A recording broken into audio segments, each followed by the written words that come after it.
Robbie Bacon, Associate Editor of RideApart here at the tail of the dragon for Yamaha's MT-09 SP launch. I have to say it's a pretty aspirational road for me. A road I wasn't sure if I'd ever get to do, and I don't know what bike would have been better to do it on, if any. I certainly didn't want anything else, and I didn't need anything more.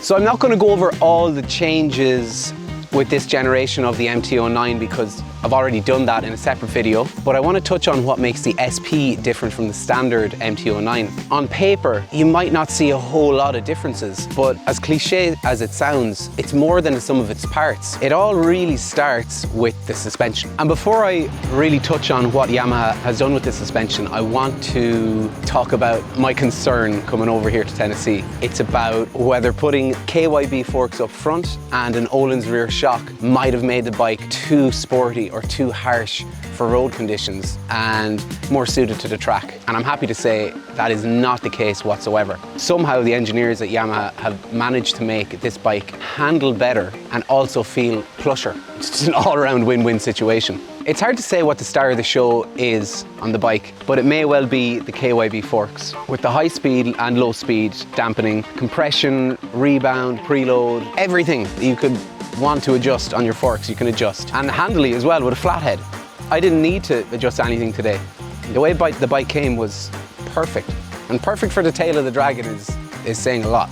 At the back, the Öhlins, it's great. It's just maybe outshined by the front forks, but the Öhlins, so easy to change the compression, the rebound, the dampening. I don't know a whole lot about setting up suspension, but this bike makes me want to go to my favorite road, spend a day there and start making it ride how I want to ride, how I like my bikes to feel. Between the Öhlins at the rear and the KYB up front, the bike just gives you a bit more feedback as to what's going on while you're on the move.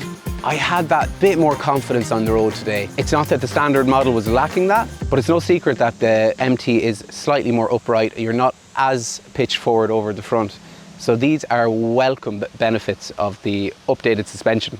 Now I could go on and on about the CP3 unit that powers this bike, but I won't. What I will say is there are a few more electronics to help you enjoy it.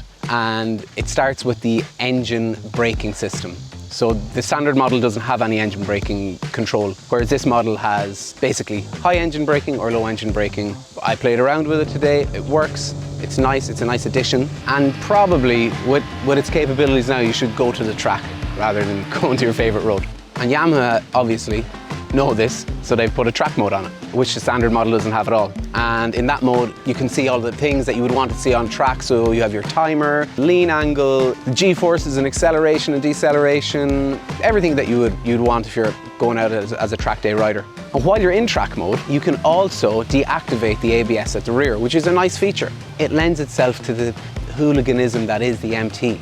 You can do skids, you can back it in, all the stuff that you would probably want to do on a bike like this. Yamaha have given you the ability to do that bit more. It's probably a good time to bring in the Brembo stylemas at the front. I'm almost ready to argue with myself because I've already said that the KYBs are probably the star of the show, but these brakes would pull the face off you with one finger. I'm a little bit speechless over the front brake setup. When you're on something like the tail of the dragon, and if you've even slightly overshot a corner, you don't have to go crazy with the brakes. A little bit more pressure with one finger. It's almost verging on over-braked, but it's not. It's just what you want. That leads me to where I am right now, at the dam, trying to figure out how Yamaha has made this bike feel so much more premium for $1,700, because that's how much more it costs in the standard.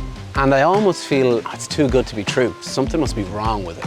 I know $1,700 is not an insignificant amount of money, but in the biking world, it's relatively low for new forks, Öhlins rear, Brembo at the front, keyless ignition, and all the aesthetics that come with it. If the MT-09, if the standard model is already a financial stretch and you can't find $1,700 to get this bike, you're going to be so happy with the MT-09 standard model, it's fine. But if you can afford it, I just don't know why you wouldn't get this one. So as you can tell, I'm still trying to get to grips with this, but these are just my initial thoughts. I'm gonna have a sit down with myself, put pen to paper, and get an article to you on RideApart. In fact, the link is probably already in the description. So please subscribe, hit the link, and follow along for more reviews.